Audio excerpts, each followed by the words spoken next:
Arrancamos nuestra segunda hora y se suma Rolo Barbano. Ahí lo tienen, Rolo Barbano. ¿Cómo estás? ¿Qué tal? Muy buenas noches, Diego. ¿Cómo te va? Hoy nos visita Camila Perochena, que es historiadora. ¿Cómo estás? Mucho gusto. ¿Todo bien? Bueno, miren de lo que vamos a hablar con Camila, de algo que tiene Lucía, que es de la colección personal de nuestro productor, Epa. Maxi Heidenscheld. Miren lo que guarda Maxi, porque se ve que le sobra lugar en casa. Vean mostrá lo que tenés ahí. Bueno, vamos por de a uno. Bien, si podemos... 10.000 pesos argentinos con el Bien. sello. Sellado, en un momento no daba el tiempo para Para imprimir. Bueno, yo no importa, yo te lo sello. Ahí está. Sellado vale 10 australes. Ahí así está, le sacamos, le borramos unos los ceros. ceros y ya empezamos a está. mostrar más. Este de color verde, que vendría a ser una suerte de dólar argentino. Un ese austral, yo- ojalá, ¿no? Un esa- austral. Este tuvo vigencia entre el 15 de junio de 1985 hasta el 31 de diciembre de 1991. Bien, Ahí este va. es el famoso que usa Cavallo en la foto de la revista donde es un peso, un dólar. Lo recuerdo muy bien, tuve ese billete pegado en Sí. un imán de la heladera años hasta que se decoloró. Qué dato periodístico, dale. Sí. Se Y había después- decolorado antes por la inflación, dale. Y después 10.000 australes, como decía Cami, ahora ella lo va a explicar bien. Uno de los tantos, una de las tantas monedas que tuvimos. 10.000 australes, 3 ceros acá. En tu casa, sí. Ahí está. No te Sí. quiero decir si tenés ¿Los una edad. recuerdan? ¿Te Y acordás llegamos de a ese tener billetes de 500.000 australes. Mostrá alguno más. Mostrá alguno Tenemos más. estos 3. Ah, pero hay muchos más que Sí. no quisimos ver. Pero tiene Maxi, tiene muchísimos más. Cami, largale esta historia por donde vos quieras. Uno mira eso y dice, pucha, porque esos billetes corresponden a los últimos más o menos 50 años. Y decís, los problemas con la moneda argentina tienen más o menos 50 años. En realidad es muchísimo más antiguo que eso. Eso es lo triste de la historia del peso. Es decir, para pensar en la historia del peso tenemos que pensar que los momentos en los cuales los argentinos confiamos en nuestra moneda, en el peso, son excepcionales en la historia. Son muy breves periodos. Y si miramos un amplio abanico de 2 siglos de historia, lo que tuvimos en realidad fue más que nada desorden monetario y desconfianza en nuestra moneda. ¿Bien? Es más, si miramos el siglo XIX, la situación era todavía mucho más caótica que ahora, ¿no? Este siglo fue muy bien estudiado por Julio Yerencián, un historiador económico, y él muestra que, en primer lugar, lo que hay que aclarar es que hasta 1881 no tuvimos moneda única. Es decir, el Estado se empieza a construir, podríamos decir, hacia 1860. Ahora bien, la moneda única llegó recién en 1881. ¿Cómo hacíamos antes? ¿Cuándo tuvimos, voy a usar esta expresión tan linda, la soberanía monetaria? Oh. ¿Cuándo Argentina tuvo su moneda? Esto es argentino. Bueno, el peso moneda nacional lo crea Roca en 1881, pero tarda mucho en convertirse en una moneda fuerte y en que la gente confía. Hasta ese momento, ¿qué pasaba? Había una especie de caos monetario. Eso. Simplificando un poco, Buenos Aires era la única provincia que emitía papel moneda, billetes, ¿no? Billetes papel que se suponían, claro, que se suponía tenían respaldo metálico. ¿Cuál era el problema durante el siglo XIX? Que como estuvimos en guerra mucho tiempo, lo que empezó a hacerse es a emitir muchos más billetes que el respaldo metálico que había. Qué raro. ¿Qué pasa con esos raro billetes? eso. Esos billetes, lo que muestra de Yerencián, esos billetes se van devaluando, van perdiendo su valor. Entonces las provincias del interior no querían saber nada con los billetes esos de Buenos Aires, que cada vez tenían menos valor. ¿En qué año es esta delicadeza? Esto es más o menos entre 1820 y 1880, digo, casi todo el siglo XIX. ¿Y qué usaban las provincias? Este es un dato curioso. Usaban monedas que se emitían en Bolivia, monedas bolivianas, ¿bien? Durante mucho En tiempo. Potosí, por ahí. Claro, exactamente. Bolivia, cuando fue la revolución, el Alto Perú se queda con Potosí. Claro. Y ahí nosotros perdimos la capacidad de tener monedas metálicas fuertes. Entonces, las provincias usaban... Ahí era potencia, Potosí era una de las ciudades más importantes del mundo, más ricas. Digamos que durante el virreinato del Río de la Plata era lo que sostenía a todo este territorio. Haber Claro. perdido Tremendo. Potosí fue perder algo muy importante. Entonces las provincias usaban estas monedas bolivianas que lo que fue pasando con el tiempo, fueron perdiendo, las monedas se hacían con plata, pero cada vez se hacían con menos plata, muestra Julio de Yerencián. Entonces las monedas también iban perdiendo el valor. E incluso, un dato que me encanta que él da, dice, bueno, en un momento se dejaron de usar en Bolivia y se seguían usando acá. O sea, seguían siendo monedas de cambio acá en las provincias del interior. ¿No se enteraron que acá no usamos más? Y en Bolivia ya no las usaban más, ¿no? Entonces, digo, esto fue así hasta 1881. Roca va a decir, bueno, o sea, ya tenemos Estado, tenemos burocracia, tenemos sistema impositivo, necesitamos una moneda unificada, ¿no? Se crea el peso moneda nacional, pero no es que de un día para el otro la gente dice, ahora voy a confiar en estos papeles, ¿no? Ah, bueno, me das estos papeles, después del caos monetario. Digo, lleva tiempo confiar en esa moneda. Llevamos 2 siglos.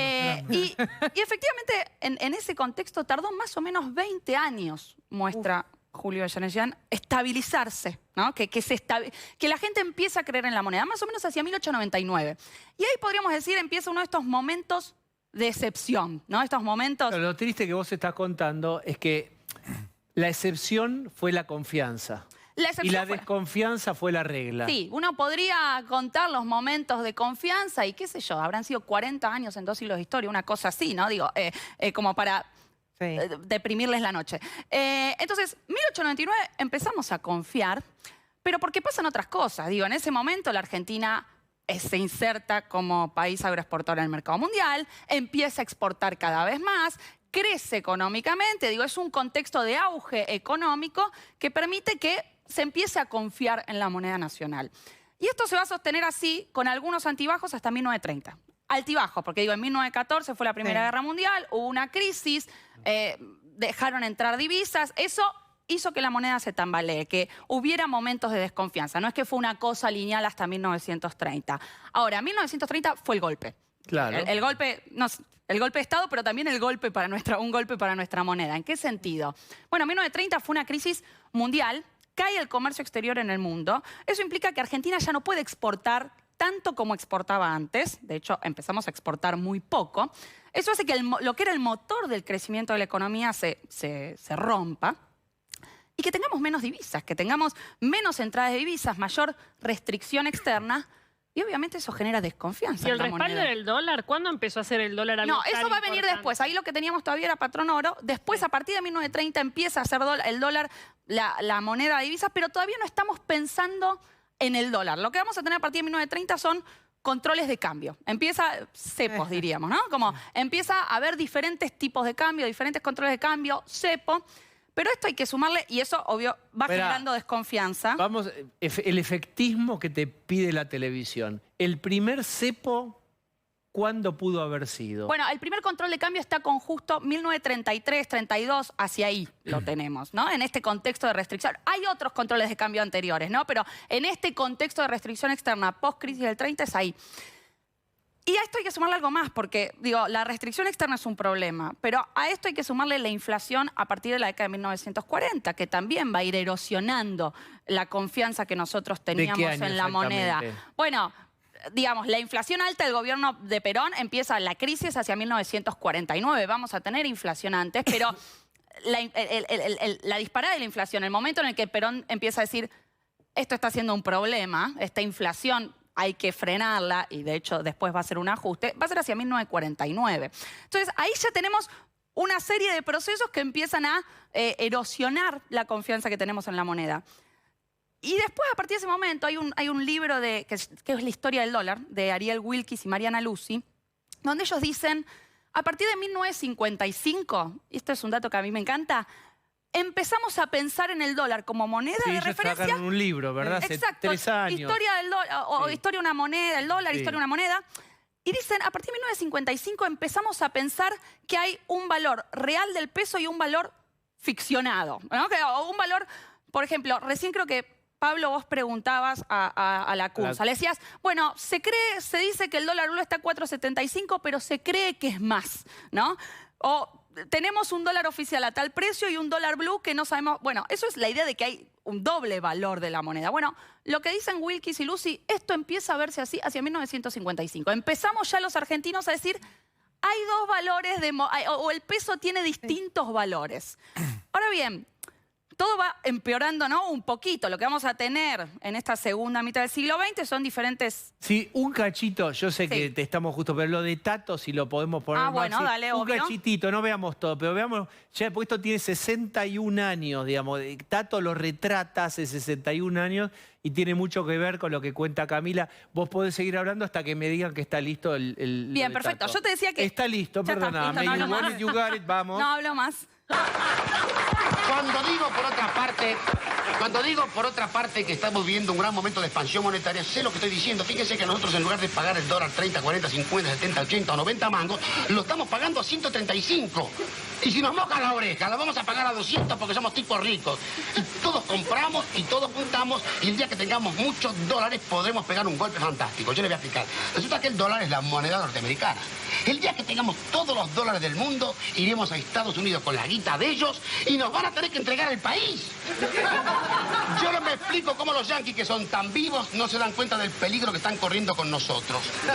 Yo pienso que todos de golpe nos hemos vuelto financistas por una razón muy especial, justamente por esa. Fíjese que antes, cuando un tipo tenía unos ahorritos, ponía un tallercito, abría una fabriquita, compraba un campito para criar gallinas o plantar tomates, esas cosas que hace la gente en los países pobres.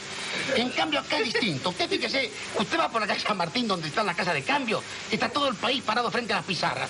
Hay obreros, albañiles, peones, sastres, músicos, artistas, de todo. Hay tipos que antes trabajaban como locos, ahora de repente se han vuelto economistas y cada uno está parado ahí con un paquetito de dinero, y en cuanto se mueve la cotización de la pizarra, entran todos en patota.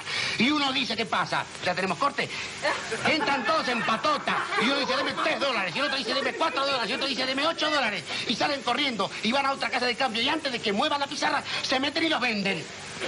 Y así se pasan todo el día vendiendo y comprando y vendiendo. Y cuando llega la noche, entran a la casa molidos, deshechos, caen muertos arriba de un sillón, desempaquetan, cuentan la guita, llaman a la mujer y dicen, vieja, vení. Hoy me gané 14 mangos y no hice nada. Espectacular. 61 años. Es espectacular. Porque, bueno, uno podría pensarse... Yo te decía esto, el dólar hacia el 55 empieza a pensarse en esto de la moneda ficcional. Hay otro punto, hay dos puntos de inflexión que para mí hay que marcar también y que están relacionados con lo que planteaba Tato en forma humorística.